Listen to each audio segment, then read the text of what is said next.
वालेकुम बच्चों, उम्मीद करता हूँ आप सब खैरियत से होंगे। बेटा हमने आज केमिस्ट्री सेकंड ईयर का चैप्टर नंबर 7 है, उसका टॉपिक आज हमने बच्चों डिस्कस करना है।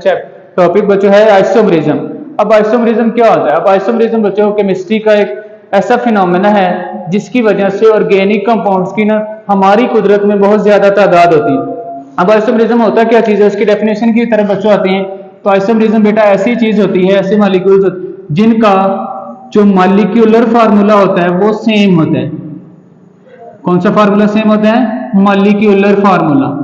ऐसी चीजें जिनका मॉलिक्यूलर फार्मूला सेम होगा और बेटा इनका जो डिफरेंट होता है वो होता है इनका structural formula. Molecular formula same लेकिन उनका स्ट्रक्चरल फार्मूला डिफरेंट होगा, उनको बेटा हम नाम देते हैं आइसोमर। और इस फिनोमेना को हम नाम देते हैं आइसोमरिज्म का। क्या नाम देते हैं? आइसोमरिज्म का। अब इसमें देखें, यहाँ पे बेटा इसकी डेफिनेशन में देखेंगे तो क्या हमारे पास दो न्यू टर्म्स आ रही हैं। वो कौन सी हैं? एक है मॉलिक्यूलर फार्मूला और एक बेटा है स्ट्रक्चरल फार्मूला। अब ये मॉलिक्यूलर फार्मूला और स्ट्रक्चरल फार्मूला क्या चीज होता है, हाँ उसको भी हम डिस्कस करते हैं। सबसे पहला बच्चों है मॉलिक्यूलर फार्मूला। Molecular formula. अब मॉलिक्यूलर फार्मूला की बात करें तो आप लोग पहले 9th में भी इसको पढ़ के आ चुके हैं, 10th में भी आपने बच्चों इसको पढ़ा था।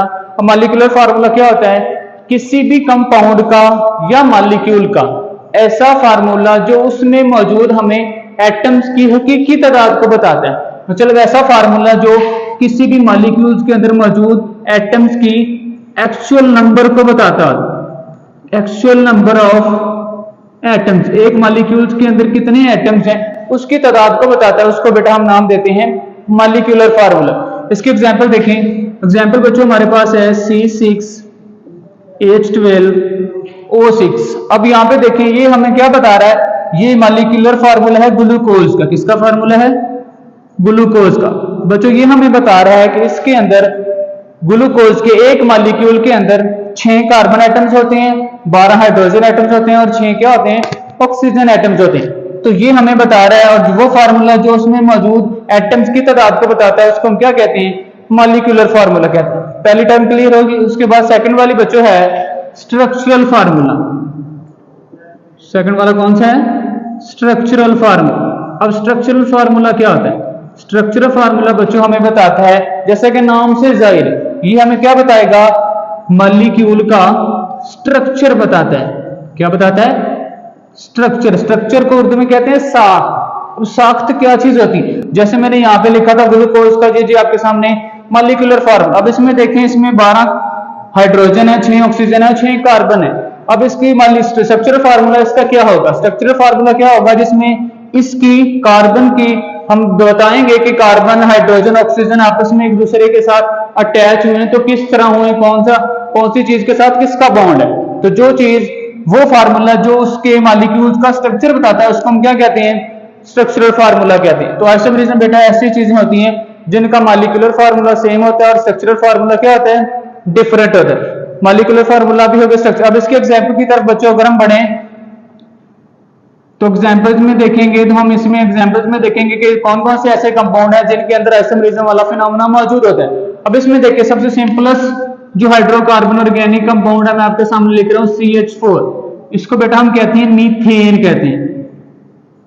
ये सबसे सिंपलेस्ट हाइड्रोकार्बन, एक कार्बन वाला हाइड्रोकार्बन है। अगर हम इससे सेकंड वाले की बात करें तो सेकंड वाला होता है CH3। इसको बेटा नाम देते हैं हम ईथेन कहते हैं। और इसके बाद थर्ड वाले की अगर बात करें तो इसके अंदर 3 कार्बन एटम्स होते हैं, तो इसको हम नाम देते हैं प्रोपेन कहते हैं। थर्ड वाले को हम कहते हैं प्रोपेन। 3 का हाइड्रोकार्बन मैंने आपके सामने लिखे। अब ये जो 3 हाइड्रोकार्बन हैं इनके अंदर देखें, इसके अंदर 4 हाइड्रोजन है और 1 कार्बन है। ये असल में बेटा उसका मॉलिक्यूलर फार्मूला। इसी तरह ये भी इसका मॉलिक्यूलर फार्मूला, ये भी उसका क्या है? Molecular formula. अब स्ट्रक्चरल फार्मूला इनका कैसे होगा? अब ये वाले इसमें देखें, अगर मैं इस CH3 को उठाकर इसके साथ अटैच कर देता हूं या इसके साथ अटैच कर देता हूं तो उसके नतीजे में जो नई चीज बनेगी वो भी बिल्कुल हूबहू इस जैसी होगी। जैसे सपोज करें मैं इसको उठाकर इधर रख दूं तो इसके नतीजे में क्या होगा? CH3 CH2 CH3, तो बिल्कुल वैसी चीज बन गई है। इसका मतलब अब इसी तरह इसको भी उठा के अगर इस कार्बन को इसके साथ जो पहले से अटैच है इधर लेके आएंगे या हाइड्रोजन को इधर करेंगे तो उसके नतीजे में भी जो स्ट्रक्चर बनेगा वो सेम ही होगा। इसका मतलब क्या है, हम कह सकते हैं कि ऐसे पहले 3 हाइड्रोकार्बन जिसमें मीथेन, ईथेन और प्रोपेन शामिल है, ये 3 हाइड्रोकार्बन ऐसे हैं जिनके अंदर आइसोमरिज्म मौजूद नहीं होता, क्योंकि इनका मॉलिक्यूलर फार्मूला और स्ट्रक्चरल फार्मूला दोनों सेम होती है, उनमें कोई भी डिफरेंस नहीं होता। और 3 कार्बन के बाद अगर हम 4 कार्बन वाले की बात करते हैं, 4 कार्बन वाले का ये उसका अगर कंडेंस फार्मूला लिखें तो हमारे पास ये उसका फार्मूला है। अब देखें 4 कार्बन वाले हैं तो 4 कार्बन वाले अल्केन को हम नाम देते हैं ब्यूटेन का। अब ब्यूटेन में देखें अगर इसका अंदर कार्बन एटम्स की तादाद देखें तो इसके अंदर जो कार्बन एटम्स होते हैं वो होते हैं 4, उसके अंदर कार्बन एटम्स 4 कार्बन एटम्स और 10 इसके अंदर क्या होते हैं, हाइड्रोजन एटम्स होते हैं। अब ये आपके सामने मैंने उसका कंडेंस फार्मूला लिखा है। अब ये जो ब्यूटेन, अगर इसमें क्या करूं मैं, यहां से एक CH3 को उठाकर इस कार्बन के साथ अटैच करूं, अब इसके साथ जब अटैच करेंगे तो उसके नतीजे में क्या होगा, ये बनेगा CH3 CH, यहां पे भी क्या आ जाएगा CH3 और यहां पे भी क्या आ जाएगा CH3। अब देखें अगर इसका हम मॉलिक्यूलर फार्मूला लिखते हैं तो इसमें बच्चों क्या आएगा, इसके होंगे 4 कार्बन और 10 क्या आ जाएंगे इसके अंदर हाइड्रोजन आ जाएंगे। इसका मतलब क्या है कि ब्यूटेन के अंदर 2 स्ट्रक्चर मैंने आपके सामने लिखे। अब इन दोनों का मॉलिक्यूलर फार्मूला देखें, इसका भी वही है और इसका भी वही है, दोनों का मॉलिक्यूलर फार्मूला क्या है, एक जैसा है। लेकिन स्ट्रक्चर की बात करें तो स्ट्रक्चर में देखें यहाँ पे 4 कार्बन स्ट्रेट चेन में है, यहाँ पे 3 कार्बन स्ट्रेट चेन में है और 1 कार्बन इस तरह ब्रांच चेन में आ गया है। अब इस स्ट्रक्चर की डिफरेंट है, ये वाला स्ट्रक्चर डिफरेंट है। अब स्ट्रक्चर डिफरेंट होने की वजह से हम कहते हैं कि ये दोनों एक दूसरे के आइसोमर्स बन जाते हैं। क्या बन जाते हैं, आइसोमर्स। अब इसमें देखें आइसोमरिज्म में हमने पढ़ा था कि जिनका मॉलिक्यूलर फार्मूला सेम होता है, स्ट्रक्चरल फार्मूला डिफरेंट होता है। अब यहाँ पे भी देखें इसका मॉलिक्यूलर फार्मूला दोनों का सेम है, लेकिन डिफरेंस किस चीज का आ रहा है, स्ट्रक्चर का। और स्ट्रक्चर किसके रेफरेंस से आ रहा है, with respect to carbon chain के साथ। अब इसमें देखें ये CH3 एंड पे था, एक CH3 इधर। अब यहाँ पे भी देखें लेकिन ये 4 कार्बन वाले चेन है, ये 3 कार्बन वाले चेन है और एक CH3 का मॉलिक्यूल यहाँ पे आ चुका है। अब इसके नतीजे में हम कहते हैं कि ये 2 आइसोमर्स हैं, इन दोनों को हम क्या कहते हैं, आइसोमर्स। और इस फिनोमेना को क्या कहते हैं, आइसोमरिज्म कहते हैं, जिसमें एक कंपाउंड एक से ज्यादा फॉर्म्स में एग्जिस्ट करता है, जिनके अंदर उसका मॉलिक्यूलर फार्मूला सेम होता है लेकिन उसका स्ट्रक्चर फार्मूला बच्चों क्या होता है, डिफरेंट होता है। उम्मीद करता हूं यहां तक समझ आ गई। अब इसके बाद बच्चों चलते हैं हम इसकी टाइप्स की तरफ, कि जो हमारे पास आइसोमरिज्म है उसके अंदर टाइप्स कौन कौन सी, टाइप्स ऑफ आइसोमरिज्म। तो बेटा अगर टाइप्स ऑफ आइसोमरिज्म की अगर देखें तो उसकी बुनियादी तौर पर 2 टाइप्स होती हैं। सबसे पहली है स्ट्रक्चरल आइसोमरिज्म। सबसे पहले इसकी जो टाइप है वो है स्ट्रक्चरल आइसोमरिज्म। अब स्ट्रक्चरल आइसोमरिज्म क्या होता है, जैसा कि नाम से जाहिर है स्ट्रक्चर, आइसोमरिज्म का मतलब क्या होता है, जिसमें मॉलिक्यूलर फार्मूला सेम होगा और स्ट्रक्चर क्या होगा, डिफरेंट। तो स्ट्रक्चरल आइसोमरिज्म असल में आइसोमरिज्म की डेफिनेशन को एक्सटेंड किया गया, इसमें डिफरेंस किस चीज का आएगा, स्ट्रक्चर का डिफरेंस आएगा। किसका डिफरेंस आएगा, स्ट्रक्चर का डिफरेंस। तो ऐसा फार्मूला जिसके अंदर जो बेटा डिफरेंट होगा वो क्या चीज होगी, उसका स्ट्रक्चर होगा। ऐसा फार्मूला जिसमें डिफरेंस किस चीज का आएगा, स्ट्रक्चर का आएगा, उसको हम नाम देते हैं स्ट्रक्चरल आइसोमरिज्म कहते हैं। क्या कहते हैं इसको, स्ट्रक्चरल आइसोमरिज्म। अब इसके बाद ये जो स्ट्रक्चरल आइसोमरिज्म है बेटा, इसको भी आगे स्ट्रक्चर की बिना पर, डिफरेंट स्ट्रक्चर की बिना पर मुख्तलिफ कैटेगरीज में डिवाइड किया जाता है। अब उस कैटेगरी कौन कौन सी, उसमें सबसे पहली है बच्चों चेन आइसोमरिज्म। सबसे पहली है चेन आइसोमरिज्म। अब चेन आइसोमरिज्म असल में स्ट्रक्चरल आइसोमरिज्म की एक पहली टाइप। अब चेन आइसोमरिज्म जैसे नाम से जाहिर है कि ऐसा फार्मूला होता है, कैसे उसके एग्जांपल आपके सामने मैं लिखूं यहाँ पे CH3 CH2 CH2 CH3। अब ये वाला है, इसको हम कहते हैं ब्यूटेन। ये सिंपली इसके साथ N ब्यूटेन लिखते हैं, N का मतलब होता है नॉर्मल ब्यूटेन। और इसी तरह अगर मैं स्ट्रक्चर इसका एक और लिखूं यहाँ पे आपके सामने CH3 CH3। अब इसको बेटा हम नाम देते हैं आइसोब्यूटेन। एक आपके सामने N ब्यूटेन, N का मीनिंग होता है नॉर्मल, और एक आइसोब्यूटेन। अब इसमें देखें, इसमें स्ट्रेट चेन है और इसमें चेन में क्या आ रहा है, डिफरेंस आ रहा है। एक में 4 कार्बन एटम्स है, दूसरे में क्या है, 3 कार्बन एटम। तो आइसोमरिज्म की वो वाली टाइप जो बेटा अराइज करती है, that arises due to difference in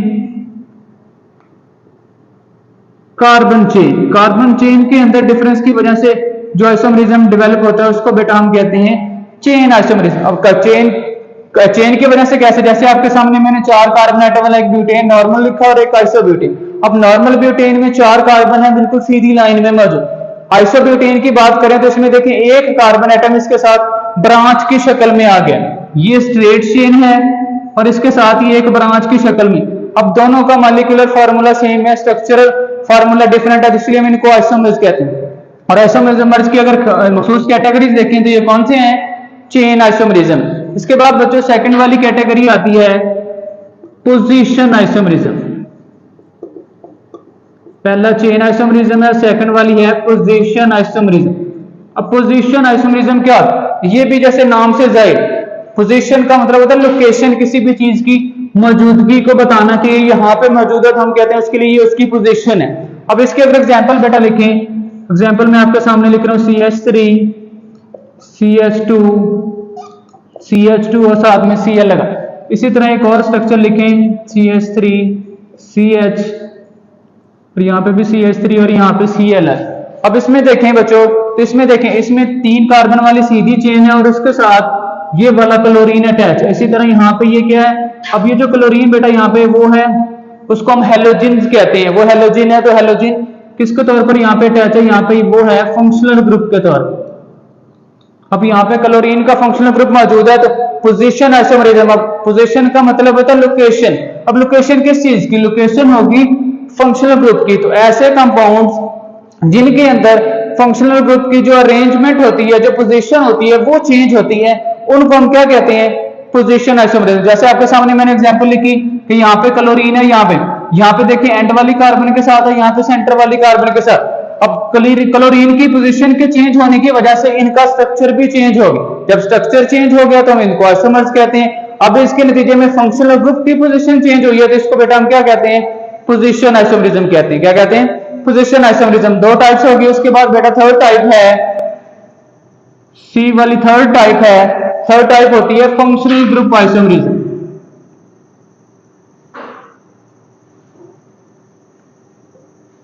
third वाली टाइप होती है इसकी फंक्शनल ग्रुप आइसोमरिज्म। अब फंक्शनल ग्रुप आइसोमरिज्म में बेटा क्या, फंक्शनल ग्रुप जैसा कि नाम से जाहिर है फंक्शनल ग्रुप। जैसे यहाँ पे चेन आइसोमरिज्म में चेन की लेंथ में डिफरेंस था, पोजीशन आइसोमरिज्म में उस फंक्शनल ग्रुप की पोजीशन में चेंज था। तो इसी तरह फंक्शनल आइसोमरिज्म में क्या होगा, फंक्शनल आइसोमरिज्म में बेटा चेंज आएगा, किसका चेंज आएगा, ऐसे चेंज यहाँ पे आएगा फंक्शनल ग्रुप का।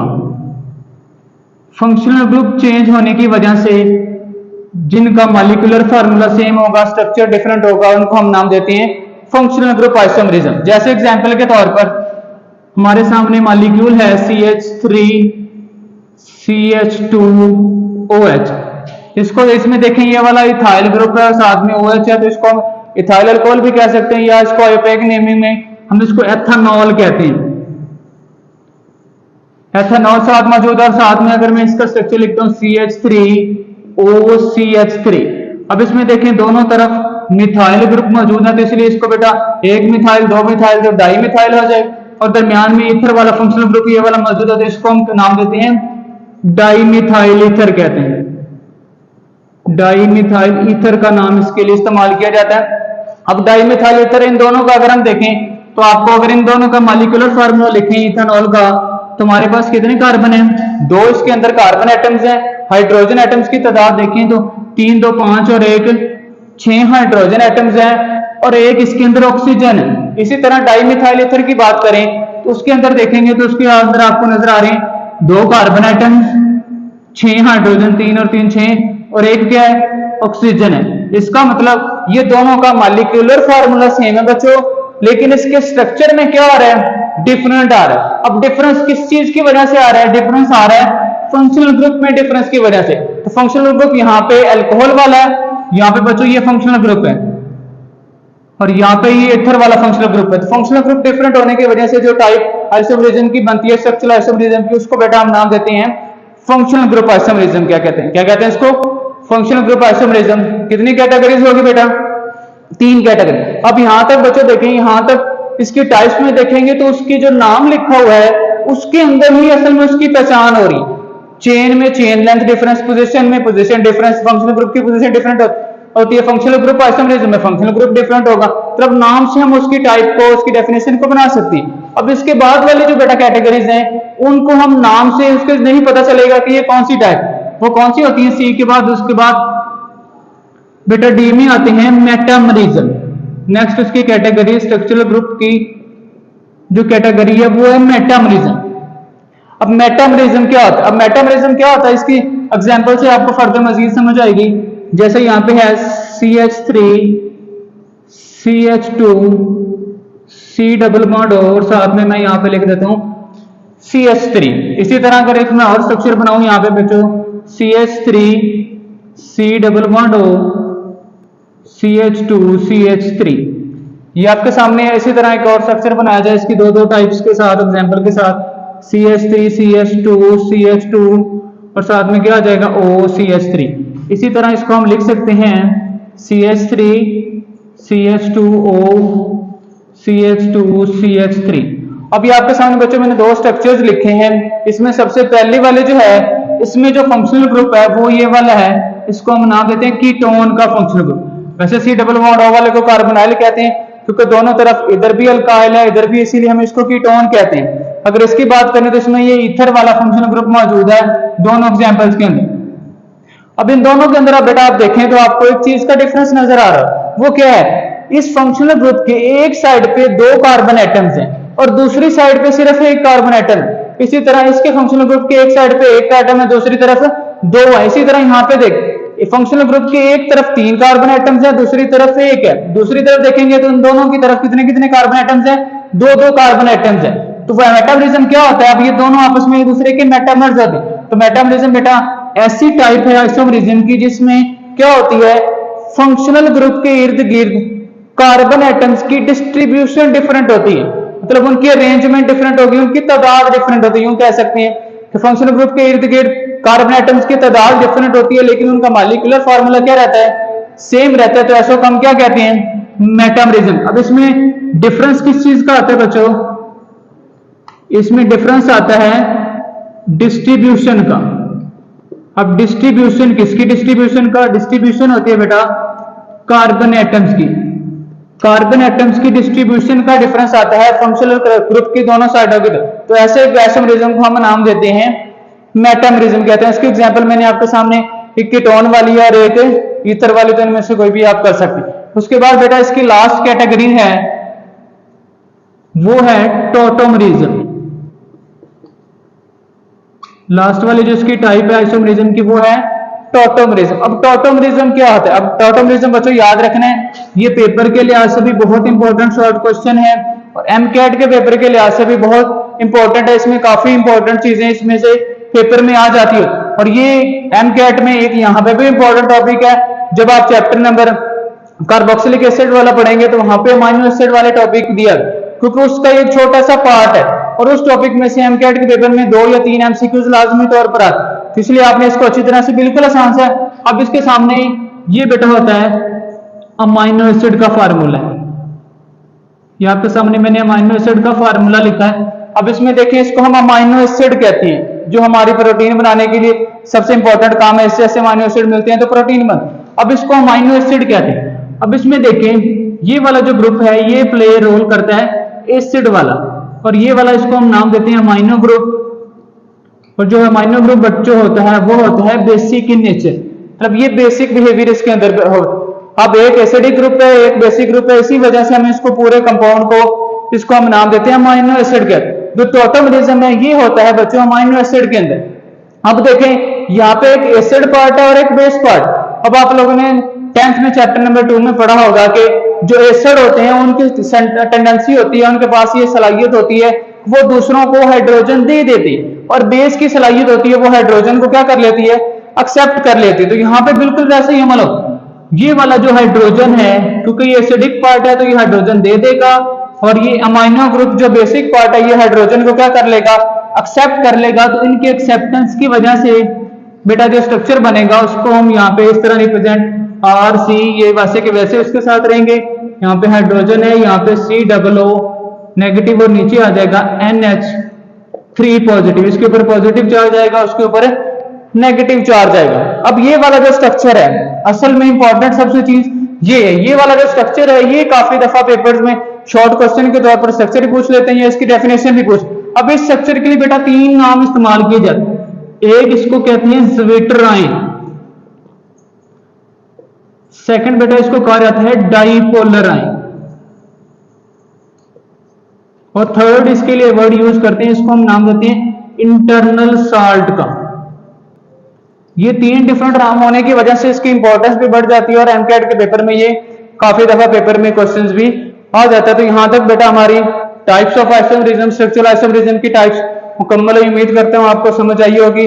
अगर फर्दर किसी को कोई प्रॉब्लम हो तो आप नीचे कमेंट में पूछ सकते हैं। ओके बेटा, अल्लाह हाफिज।